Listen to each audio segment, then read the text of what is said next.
Audiolivro No Roteiro de Jesus, segunda parte. Jesus agindo, ensinando, curando, exemplificando, confortando, etc. 13. O grande ceifador. Comentando certas dificuldades da genuína propaganda espírita, o velho Jonathan, antigo seguidor do Evangelho em nosso campo de ação espiritual, tomou a palavra e falou, sorrindo. Do tempo do Mestre, semelhantes entraves não eram menores. A gloriosa missão do Senhor ia em meio, quando surgiram várias legiões de supostos discípulos da Boa Nova, à margem das atividades evangélicas. Multidões desarvoradas, ao comando de chefes que se diziam continuadores de João Batista, enxameavam nas bordas do Jordão a se dispersarem na Palestina e na Síria. Capitães da revolta popular contra os domínios romanos, após ouvirem as lições do Senhor, usavam-lhe a doutrina, criando a discórdia sistematizada, em nome da solidariedade humana, nos diversos vilarejos que circulavam o Tiberíades. Todos erguiam flamejante verbo, asseverando falar em nome do divino renovador.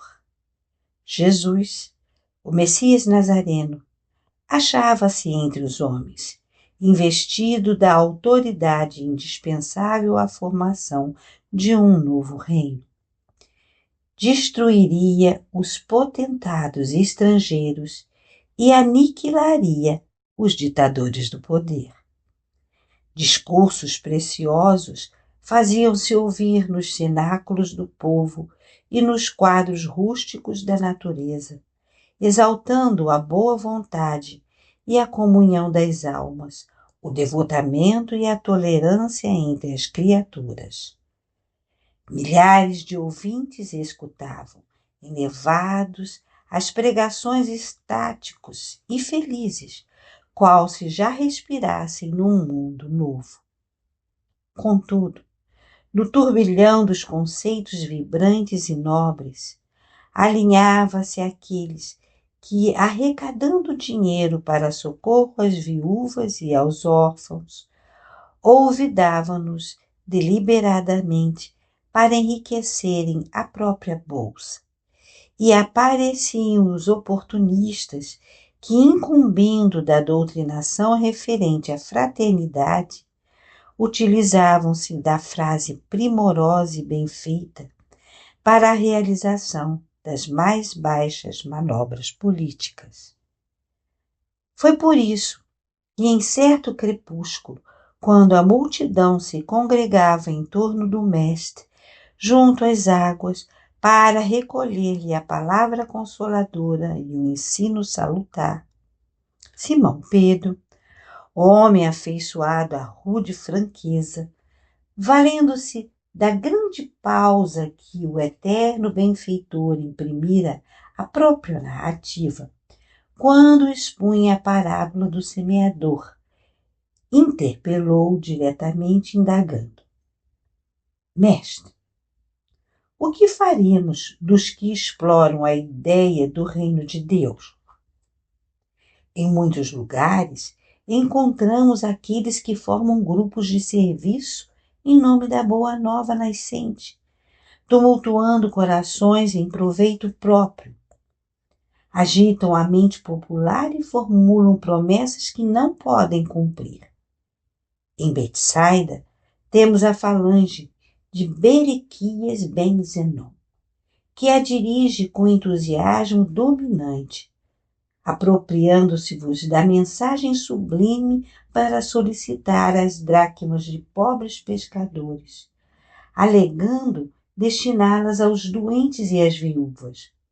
Mas, embora preste auxílio a reduzido número de infortunados, guarda para si mesmo a maior parte das ofertas amealhadas. E ainda, hoje, em Cafarnaum, ouvi a prédica brilhante de Aminadab ben Azor, que se prevalece de vossas lições divinas para induzir o povo à indisciplina e à perturbação. Não obstante, pronuncia afirmativas e preces que reconfortam o espírito dos que sofrem nos caminhos árduos da terra. Como agis, Senhor? Será justo nos subordinemos às astúcias dos ambiciosos e à manha dos velhacos? Como relegar o Evangelho à dominação de quantos se rendem à vaidade e à avidez da posse, ao egocentrismo e à loucura? Jesus meditou alguns instantes e replicou: Simão, antes de tudo, é preciso considerar que o crime confesso encontra na lei a corrigenda estabelecida. Quem rouba é furtado. Quem ilude os outros engana a si próprio. E quem fere será ferido.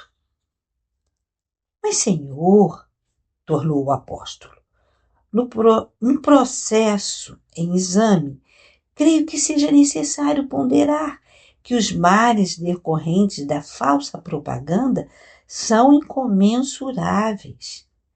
Não haverá recurso para assustá-los de imediato. O excelso amigo considerou paciente. Se há juízes no mundo que nasceram para o duro mistério de retificar, aqui nos achamos para a obra do auxílio. Não podemos olvidar que os verdadeiros discípulos da Boa Nova, atentos à missão de amor que lhes cabe, não dispõem de tempo e disposição para partilhar as atividades dos irmãos menos responsáveis.